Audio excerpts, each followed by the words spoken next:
Hello and welcome to another episode of BaatShaat, a very special one today. Joining me is none other than Markcoles, the previous former Pakistan cricket women's team coach, and he's joining me all the way from Australia. Mark, I believe it's 11 o'clock your time. How are you doing today? Yes, good, thank you. Assalamu alaikum, everybody. Nice to be on the show again, Salman. Beautiful to see you, and hope everything's right of the world. Yeah, absolute pleasure to have you all the time. Mark, before I jump into our topic, how's COVID treating you? COVID-19, or your part of the world? Are you affected there, or is it? Yeah, we're okay. We're okay in Brisbane. We're up a little bit past Brisbane, about an hour out of Brisbane. We're okay here. Brisbane's all right, but as you know, Victoria and Melbourne has been hit pretty hard. And Sydney is sort of looks like it might be on the brink of another wave, so they're trying to contain the possible outbreaks that are happening in Sydney. So, inshallah, hopefully they can sort all that out. But at the moment, we're moving around pretty freely in Brisbane and the outer areas of Brisbane. Well, here in Canada, they're basically talking about mandating the masks, the wearing of masks in public places. I don't know if that's going to happen in Australia, but at least on the Canadian side of things, North America, they're actually starting to talk about stuff like that. And if that happens... Yeah, in Victoria it has. So you have, everywhere you go in Victoria, you have to wear a mask. So, and I'm just throwing it at you, Mark, you're going through your winter season. We've got summer here. Cricket's sort of starting to happen here at a small level. If something like that is mandated, how does it affect a sports person wearing a mask and then playing the sports? Like, does that add to the exertion piece? Yeah. Well, it's going to be really interesting to see how this all works out, because of course the Australian season is just around the corner. Probably in another 5 or 6 weeks they'll be starting up the Sheffield Shield and the Ryobi Cup and etc. So I don't know how Victoria are going to go. I would say what they are doing with the winter sports over here, they all come into Queensland. And the teams are isolated here for 14 days, and then they play. Obviously, there's a hub on the Sunshine Coast, and there's also one in Brisbane as well, in the city of Brisbane. So my thinking is that they will potentially have to go down that path and have the Victorian cricket team in here, New South Wales in here. And then they'll have to isolate, and they'll be able to play here after 14 or 15 days. We haven't heard anything more about that, but it looks like if they can't get on top of this in Victoria, that's what will happen. So you as a coach, how does it affect you in terms of preparing guys, coaching guys, preparing teams? How does it affect you as a coach? You have to change a few things, the way you approach them? Yeah, we are. Even here where we don't have to wear masks and things, we are making sure that guys are sanitising before practice and after practice, as well as the coaches, obviously. It's just checking in. So we're checking in with our phones into the club and making sure that we're all registered.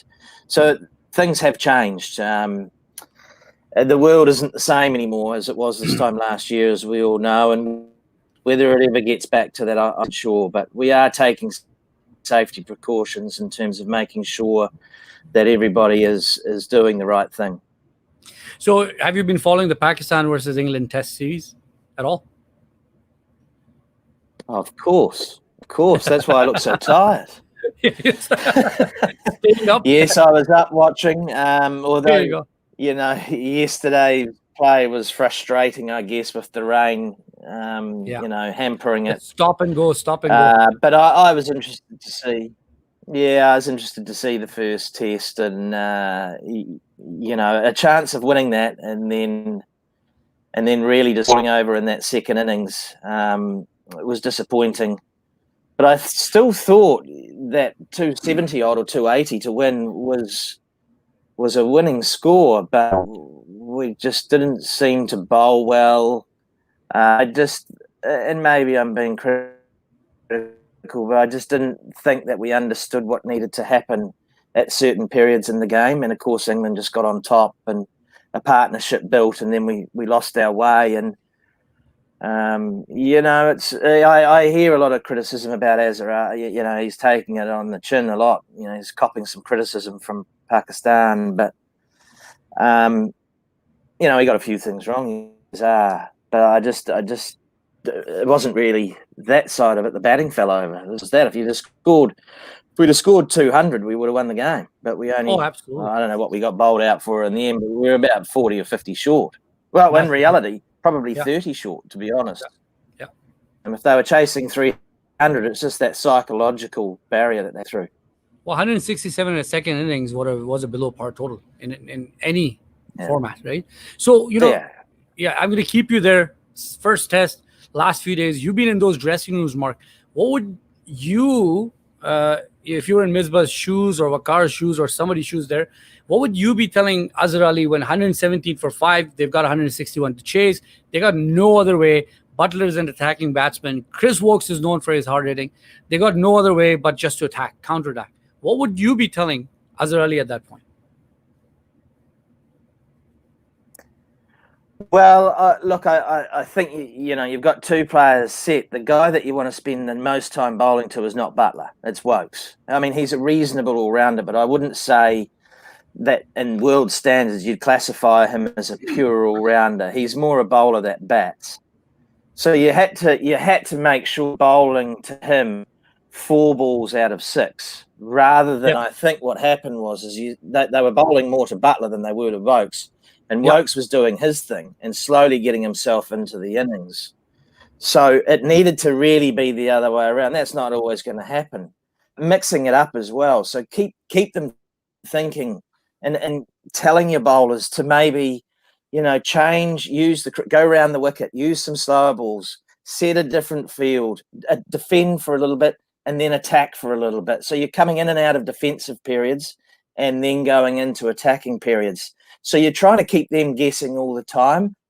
I just thought that it was the same. So we just kept doing the same thing. We didn't really try to experiment. And then when they got on top and they started to get a partnership moving, we didn't do anything different. And that can mean, it can mean a whole lot of things. It can mean throwing the ball to someone that is a part-timer.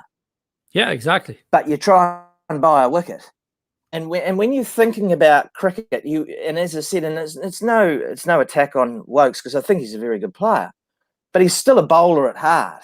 And so if you're getting someone that's bowling part-time, it's a bowler's, and I was a bowler, so they want to try and hit the ball. They want to keep in the game by trying to hit the ball. They don't want to score singles and all that sort of nonsense. The eyes light up. And sometimes with a part-timer, you can bowl rubbish and get wickets. There's that old saying, isn't it? Yeah. Bowl a heap of rubbish, and sometimes it gets wickets. But I just didn't think that we did that well enough. And there's plenty of guys in there that, can bowl a little bit.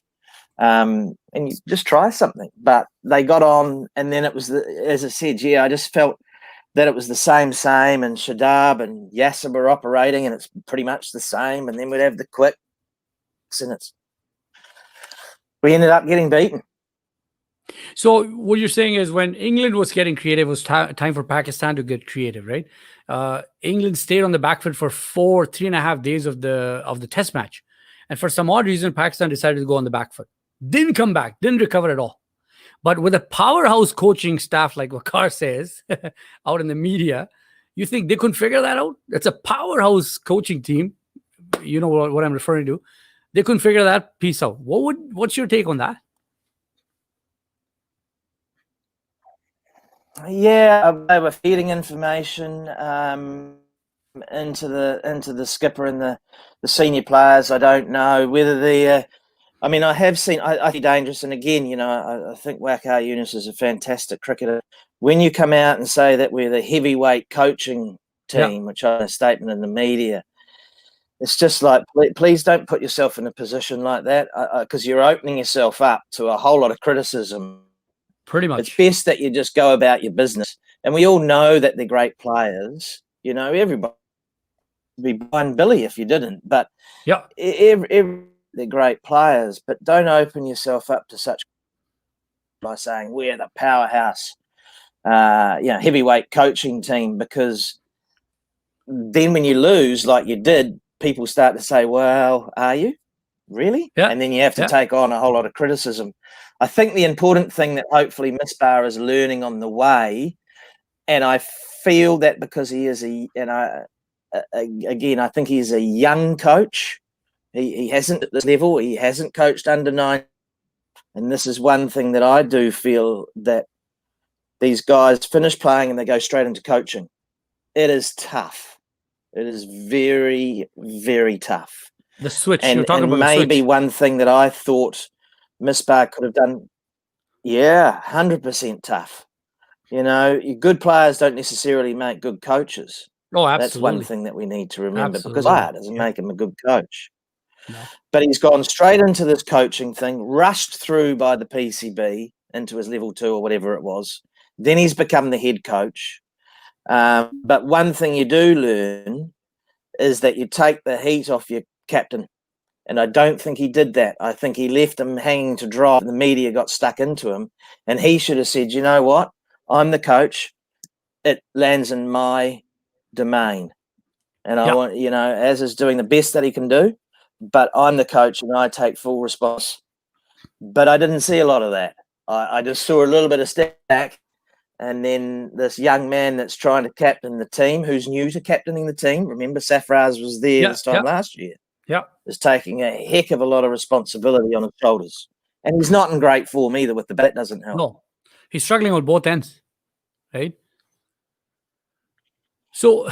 Yeah, he is. And that's where the coach needs to say, hey, look, you bat and I'll look after this. Mark, what doesn't make sense to me is Azhar Ali started his career under Yunus and Misbah. They've seen him play as a player. They've played with him. They've shared the crease with him, right? They've shared the pitch with him. And for the last 8 innings or 8 test matches or so, they haven't been able to make an impact on his batting. So, to your point, just because you're a great player doesn't mean you're going to become a great coach. So is that going against Pakistan at this point? Having all those heavyweights, all those champions of the legends of Pakistan cricket in the dressing room, is it adding to the pressure? You've been in those dressing rooms. Is it adding to the pressure for these young guys? It's a really good question. And I both understand the culture. I'm not 100% behind the culture, but we understand that when those 3 guys are there, you don't ask questions. You just don't, because they're seniors. Yeah. And so what they say, you do. Whereas this Western side of the world, you have players asking questions. Justin Langer players will be asking questions, and he will openly take on board those questions and answers. If he doesn't know the answer, he'll find out the answer for you. So I think, and we saw, this is a classic, we saw the outbreak of Safraz running out the drinks, and people were up in arms about him running out the drinks. What we have to understand was that Safraz is part of the squad. And my point is that in a lot of teams, the seniority, if you aren't in the team, then and I thought it was, look, I did, to be honest, I didn't see what the fuss was about. And I'm sorry if that offends people, but he is part of the team, so he has to do what he has to do. Now, he seemed to be okay with it. Great. So he had no issues. Yeah, he had no issues. Because he's not in the side. So going back to, no, he didn't. So going back to your point, I think guys will be nervous about asking Misbah, do you think this isn't working, try something else? Yeah. And maybe, I don't know, maybe there's just that seniority thing that happens in Pakistan. Maybe, or you've seen it up close, or is there that thing that happens in Pakistan?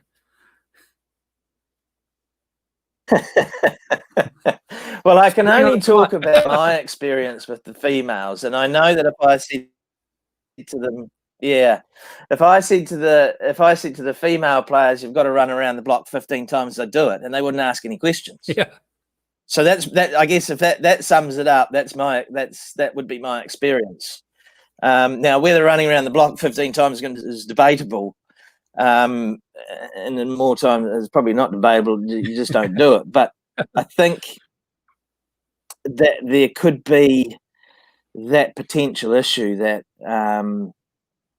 there's a bit of seniority going on in the setup.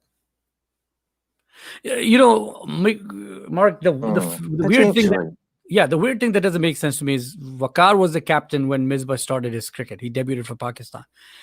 Misbah played under Waqar his first game. Now Misbah is heading the coaching panel that Waqar's part of. Right? It doesn't, like, the optics doesn't really shine with me for some odd reason. It doesn't make sense how this whole battle ensures. And then for some odd reason, why is Azhar Ali, who's the captain, never going to press conferences? It's always Waqar or Misbah. Like, how are you allowing the guy to lead from the front when you're not even letting him give him a chance to speak? So they're speaking on his behalf, it seems. Then why are they making decisions? Like, who's making decisions on the field? Is he just waiting for the next message? They might as well give him a Bluetooth headset. I don't know. What's your take? Watching it from distance, but you've been there, sort of. Well, yeah, again, Watwaz had an interesting coaching career, hasn't he? He was the bowling coach, then the head coach, then the bowling coach, and now the bowling coach again. Yeah. So he's been there a few times, and it is very difficult because, obviously, for obvious reasons. Yeah. And so is Misbah making decisions, or is Whack decisions? I think you need to be really, really careful that there are defined roles in your coaching setup and your support, because if there's not, then you may have three different messages. My I've got a small concern. Yeah. Is that Misbah was a very, very good player, no doubt about it, and a very good batter. Yunus also was a very, very good player and a very good batter. Now, are they telling the batters the same message? So if Salman's in the nets, is he getting the same message he is from Misbah that he is from Yunus? Because if he's not, you're confused. Oh, yeah, absolutely. So if I'm saying to you, Salman, I reckon Yunus is saying it's not your balance, it's your footwork, then the player himself goes, well, hang on. The head coach said, the batting coach said it's my footwork. I'm confused. And that may be that there's to happen. I'm not saying that it is happening, but when the opposite of having a heavy, which is Waqar's quote, coaching staff is they're all going to have an opinion, and I only hope that those opinions are all in alignment, because if they're not, young guys are going to get confused as to how they go out and bat. They've got two greats of the game, two greats of the Pakistan cricketing nation that are potentially two different messages. So I think that's really, really important. So, and of course, then you've got other support staff as well. Yeah, that come in. The strange thing, which I'm taking you to, is in Pakistan, cricket's kind of men's have gone backwards in terms of results. In the last 2.5 years, 3 years, we've seen since the Champions Trophy, even leading up to the Champions Trophy, we weren't really doing that well. But Mickey, Arthur and Sarfraz did a great job. Limited overs brought Pakistan back. T20 cricket, Pakistan was brought back. Test cricket, we were struggling. All that is fine. But the gap between Indian cricket and Pakistan cricket widened on the men's side. But on the female side, on the women's side, it decreased. Right? Pakistani women cricketers became more competitive for some odd reason. Were they given more facilities? You were right there. Were they given more? Or what was different about that? It's same setting, same environment. Why is it that women succeeded and men started failing? Why is that? Well, I don't think we were given more facilities. I remember asking for getting told that we could only practice between 12 and 3 at this time of the year, which, as your listeners will know and you'll know, is pretty hot this time of the year. So because the guys got to practice in the morning and we got to practice. But it was a great, for the girls, some of the girls that was a great, and myself, it was a great weight loss. You know, it was perfect for losing weight because it was so hot. Exactly. Oh yeah, absolutely. So it was one way of getting the girls was more facilities. I think what we tried to, and we let's admit we made mistakes, but I think what we tried to do, and this might be something too, and your listeners will know better, and so will you, to make mistakes, because I always felt that if they weren't coming to practice and they weren't trying new shots or they weren't making mistakes, and in some cases we times where we would, if we were in a net session, which I'm not a great fan of, we were in a net session, we would take the stumps away. So there was no fear of failure. So you couldn't be out if you were having throws or being bowled or we were trying something. That sort of went, oh, I got bowled trying to play a reverse sweep, so I won't do that again. So we were always trying to encourage them to make mistakes. And the more that you do that, then that I saw was that the players going out, our batters going out and playing reverse sweeps in the game in a match situation. Ali Riaz hitting the ball over the top, over cover, which is what we were trying to practice all the time. But unless you allow them to do that without fear of why did you play that shot, or that was out, or that would have been out, or then they'll never do it. Yeah. They'll just go, okay, well, I'm not going to play that shot anymore because I tried it and the coach told me that wasn't the right thing to do and I should play it this way, so I'm not going to do it. And and I guess we go back to the coaching side of it. The danger of having coaches is that they get frustrated. Some do, not all, and I'm not saying it's in this case, but they do get frustrated with players that can't do it as well as they used to do it, if that makes sense at all. So Misbah or Eunice will say, well, why can't you should be, I used to be able to hit it over the top, over inside out, over cover, and there's a gap, and I used to be, well, because they're either making their way in Test cricket or they simply don't have the talent that you had. Yeah. So then it becomes frustrating for coach and player, because the coach gets frustrated that the player can't do it, and the player just gets frustrated because he can't do it and he's trying really hard. Maybe that worked for our girls, I don't know, but certainly we always used to say that if you kept making mistakes, you're not learning. That was one thing that we to practice, and practice ugly. So that's meaning make mistakes. You've got to make these mistakes, whether it's bowling and ball. Yeah, absolutely. I'm going to bring you back to the Pakistan team, but in particular, one player you may have, heard a lot about him. Obviously, his name is everywhere. He's pretty much become the Graham Hick of Pakistan. He's become the Wasim Jafar of Pakistan. Lots to show for on the first class level. 11 years wait. Fawad Alam, he's finally did his debut. You must have seen the 4 balls he faced. Was there anything wrong with his technique? Why couldn't he be successful? Was the pitch had demons in it? Was it just the weight of waiting for 11 years and getting the opportunity got the better of him? What happened?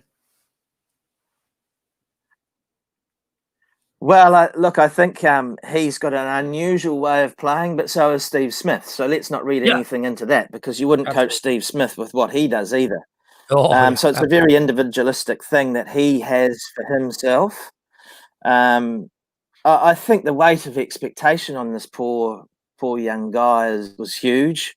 The pressure of and fighting for his place for 11 years. Was it 11 years, I think, since his last debut or his last game? 11 years. Then, 2009 was the last game.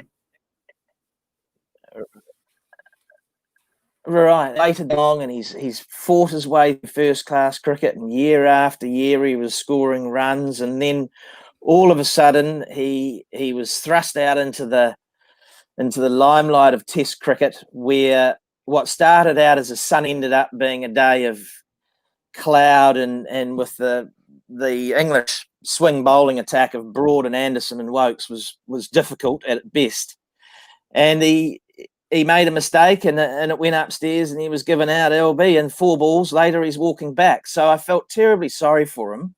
I don't know a lot about him other than the fact that he scored a lot of runs.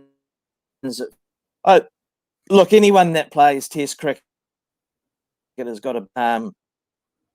I only hope that they look after him, and they can make sure that he, even if he fails in the second innings, he gets another test match, and we don't go, okay, well, we've given him his chance. He didn't succeed before as well to a lot of players in Pakistan.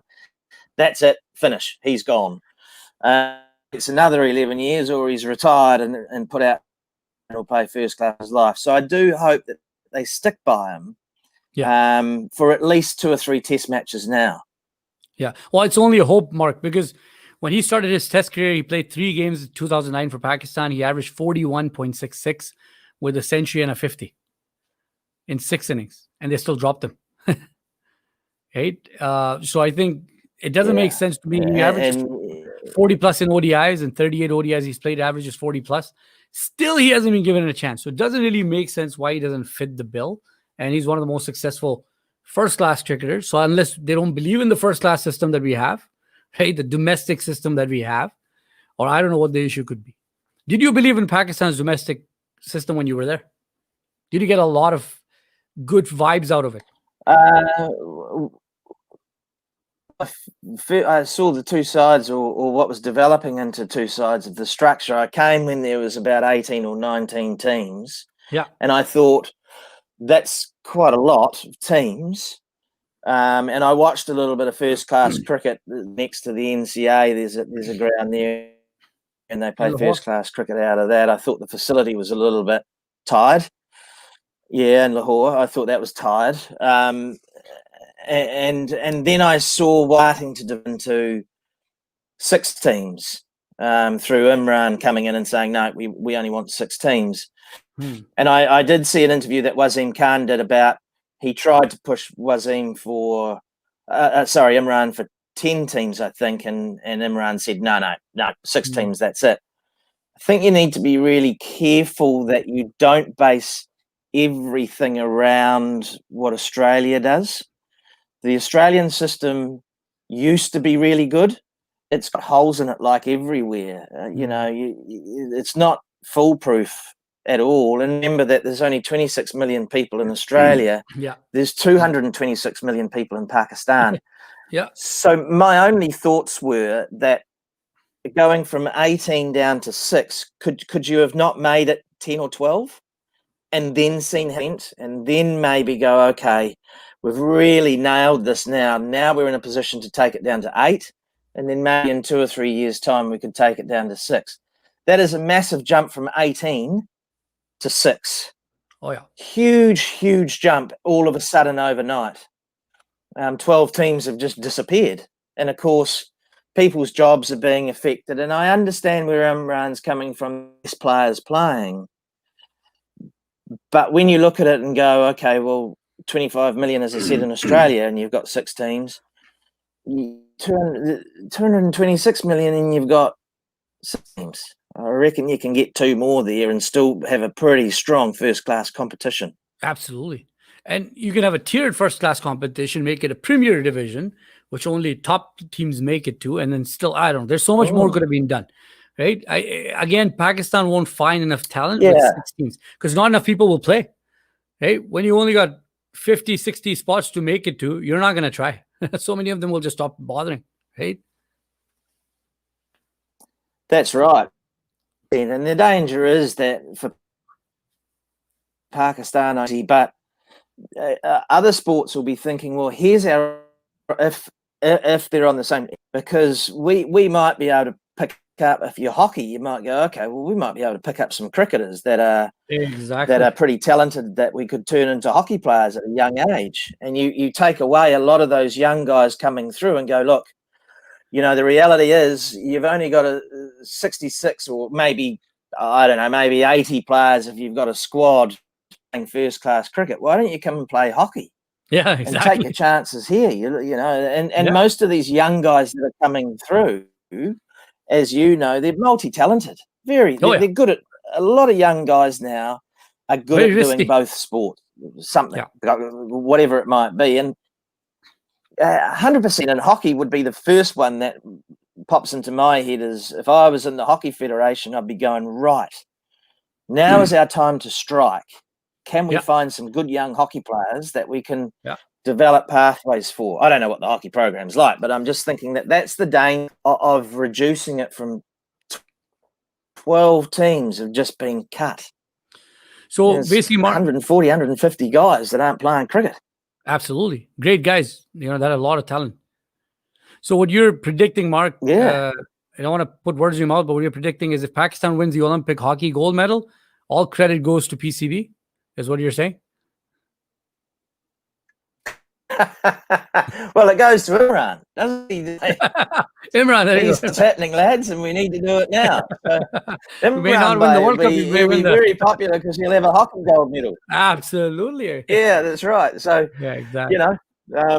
He's the master, but I look at it might work, and it probably will work because we've got so many cricket crazy kids out there. But I do worry a little bit that he might have jumped a bit quick.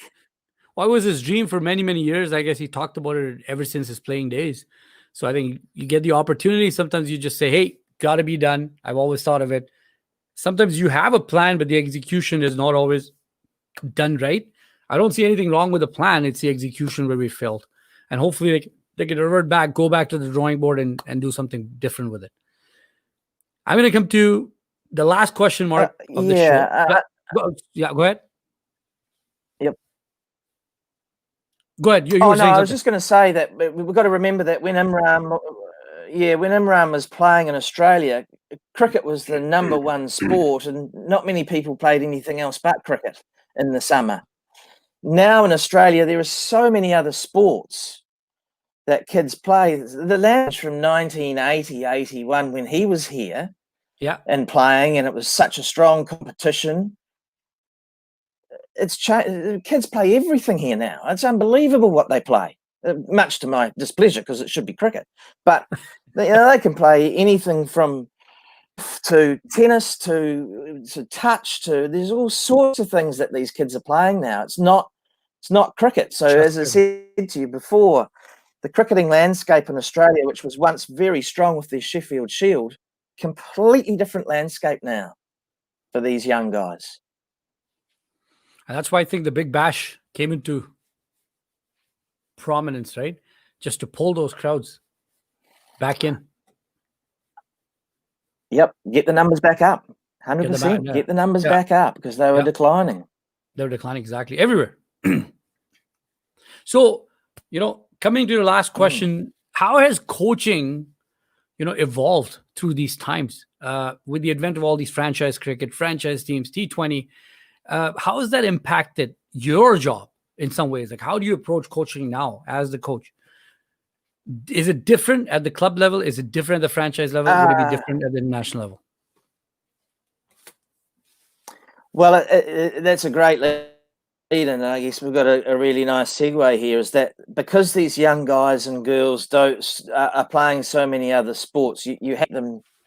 You have to understand them as individuals now, and the things that go on in their life. And COVID, for some of them, for all of us, is something that we've never lived through, and for the next generation coming through, it'll be something that it will go down in history. So it's quite daunting for some people who have lost their jobs. We're talking about that are potentially lost their jobs. The employment rate just came out here in Australia yesterday.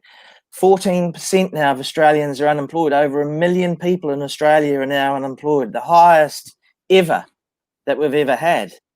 And the same in New Zealand too, record highs of unemployment.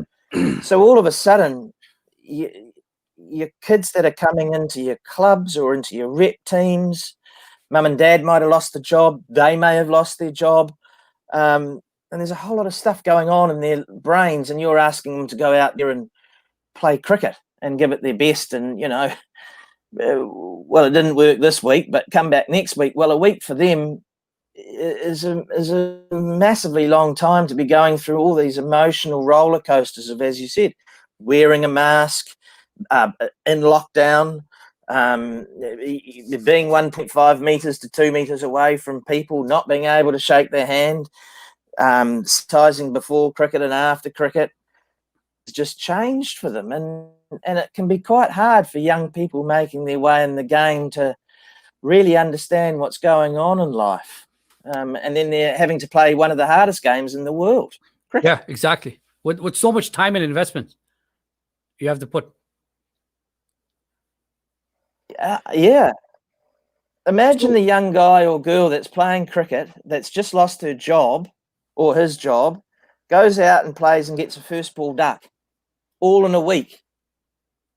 That's not much fun. No, it's not. No. You know, the next week isn't going to be much fun. And this is essentially what we're dealing with here. So I think understanding your players and understanding what they're going through is really, really important. And whether they have a good structure and a loving family, or whether they have a family that is going through tough times, and you know, it's just understand how you're going to help them be the best that you can under really trying circumstances at the moment. So, you know, Mark, you talked about so much unemployment because of COVID-19, money going away from many things. Many companies can't keep their employees employed, and IPL, the biggest in some ways, you know, draw of a cricket tournament, just lost its top sponsor, main sponsor. So what message does that send to kids coming into cricket, trying to build a career at this time? What are your thoughts on that? Well, it's going to be tough. Let's make no mistake about it. The cricket world has changed like the whole world has changed, and it's never going to. And I think I hear a lot of people say, "Oh, we'll wait until life comes back to normal." What's normal? Well, I don't know what the new normal is, but Exactly. it's going to be very different to. It's going to be very different to what it was 2 years ago, 3 years ago. And cricket's going to have to work really hard, like all other sports, is to find ways of sponsorship. Yep. I do think now, and I'll be honest here, I think some of the salaries that are being paid in the IPL and international cricket to coaches, to support staff, to players is all going to change dramatically. And I think now, you know, once upon a time where there were $1 million contracts that we had to pay, I'm not sure whether cricket or any other sport will be able to afford to do it with exactly what you've just said, sponsor and people watching the game. And I have worries? I just think that players in the future are going to have to understand that you may not get $1 million for playing. You might only get half of that, which is too much anyway, in my opinion. But you know, you might get $100,000, and maybe it goes all the way back to where we were in 1990, where we thought $100,000 for playing cricket was a lot of money, which it is, in my opinion. Yeah. And we'll see who's really keen on coaching cricket and who's really keen on. But you might not get your $1 million players anymore in the future because the game can't afford to have it. Absolutely. No sponsors, no money, no pay. Well, you know, so it's going to be a very cricket. Well, I was reading an interview from by the CEO of the Airbnb, kind of similar to, you know, what he talked about, sort of alluded to cricket as well. He said 12 years of work wasted in a matter of 6 weeks for him, right? He's put 12 years of effort to build Airbnb into a brand. In 6 weeks, all that is gone. So IPL, it's taken years for IPL to become a brand and draw that kind of money into cricket. Have these 6, 8, 12, 15 weeks affected that? It seems like there's been an impact, right? Do you see teams now trying to do more with less? Do you see that happening at different levels? Well, I think I do. I think your marquee players are just not going to, they can't, or their agents won't be able to demand the money that they have in the past because it won't be there. So when, you know, you're signing players on for ridiculous money, $2 billion US, and that's not going to be there. They're going to have to take a pay cut, and they might not like it. If they want to play, then that's what they're going to have to do. And There'll be airlines out that have been sponsoring cricket that will be thinking, well, what's the return on investment here? Can we afford to be paying this amount of money to these competitions? We're not getting the customers on board the planes or people buying cars anymore, or might be. Exactly. So all those things where they could use cricket as their brand or get their brand out there is all of a sudden changed. Yes, there'll still be TV games and we're still seeing it. There's no people in the grounds. And it's difficult. It's really, really difficult. So I see a lot of changes and other sports too. So last question before we wrap it up. Mark, it's been a wonderful last 40 minutes. How does the crowdless games impact the players, or does it impact the players? How do these games impact? Yeah, I noticed that the English, they're trying to have some crowd noise in behind, over the loudspeakers, I think, to try and build an atmosphere, which is very admirable. And but it's not the same, is it? It's not. It's not the same as the dictator being, the wonderful. I mean, imagine these grounds would be full of green and white flags. Just some ones from Pakistan watching the game, and you've sort of got a funny sort of recorded crowd over some loud over the loudspeakers. So for players, that's because there is no atmosphere. It's like a open wicket practice, I guess. Where you kind of think, you look around and there's these stadiums that are holding 20,000 there, except the security guards and the scorer, and that's about it, really. So it must be difficult for them to readjust, because a lot of players use the crowd and the atmosphere themselves up and get into the game, and all of a sudden, you're running into bowl with just your 10 teammates behind you, or you can hear your teammates on the boundary clapping you. That's a new phenomenon for these guys. They can actually sit on the boundary and watch the game. Absolutely. You couldn't do that a year ago because, it's just not possible. So it's changed a lot, and it'll be an interesting next 4 days, and then going into the third test, it'll be another interesting test match to see if Pakistan can pull this back. The weather doesn't look great where they are at the moment, so this could be a bit of a tough test to get a result out. So even after, I'll take one last parting comment. What do you predict the result of this test going to be? Pakistan versus England, second test. Pakistan lost the first one after being in a very strong position. Do you think Pakistan can force themselves in the series, or they don't have the guys or the team to do it this series? Look, I think they're going to have and look, if take away the weather, 129 or 130 for 5 or whatever they are, if we say that the next 4 days are going to be sunny, which hopefully they will be, the weather forecast doesn't say that, then they're going to need to bat very, very well today. We need a big partnership, massive partnership today. Someone has to get stuck in and get a big 100.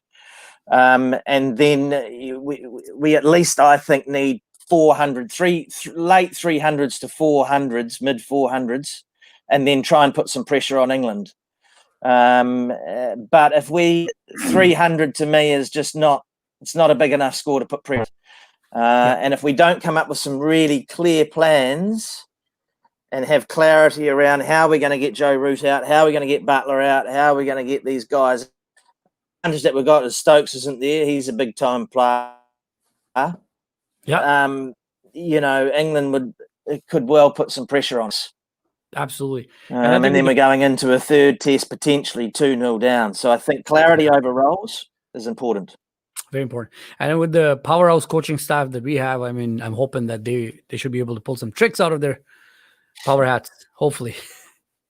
Awesome, Mark. Thank you so much again for joining. A lot of notes, so only those notes. Exactly. So, again, it's always a Thank you very pleasure. much for having me on board. Exactly. It's always a pleasure. Absolutely. Yeah. And again, you know what? Thank you again for making time for us, and we'll hopefully get you back again when the series is done to talk about what really went well for Oh, I'd Pakistan, love what to. didn't go so well. So hang in there, and we'll connect with you Yes. sometime soon. All right, Mark. Thank you very much. That's all I had for tonight. Fantastic. Thank you so much again. Have a good night. Okay, bye. Cheers. Thank you. That was Markcoles joining us all the way from Australia, the former Pakistan women's cricket coach. It was such a wonderful pleasure talking to him about the evolution of coaching, where Pakistan stands, how Pakistan England series is shaping out to be, and it was such a wonderful pleasure to have him on the show again. I really appreciate you guys supporting BaatShaat, watching all the shows. We have some wonderfully exciting episodes planned over the next 2 weeks or so. So keep watching BaatShaat. We also have Savera Pasha joining us on Saturday at 2 p.m. Toronto time. She'll be joining us all the way from Pakistan. She's a big name in Pakistan sporting world. An anchor, look her up. Make sure you do. We also have Atiq Zama, Pakistan's former wicketkeeper, joining us next Friday, 9 a.m. Toronto time. I'm giving you some dates, which is Friday, the 21st of August. We also have lined up for you Junaid Bhatti, the Canadian all-rounder, the man who's traveled so much and is the first homegrown first-class cricketer from Canada. He's also going to be joining us for a special show, as well as Pakistan's cricketer Sania Khan Baloch, women's cricketer. She'll also be joining BaatShaat fairly soon. So keep watching BaatShaat, keep subscribing, keep liking this video, keep sharing, leave us some comments. We can always learn something new, but BaatShaat needs your support, BaatShaat needs your love, and BaatShaat needs your sharing skills to be tested. So just want to make sure you can do that. Once again, thank you for watching BaatShaat. This is your host Salman Khan signing out. It has been a pleasure, and we'll see you later. Good night.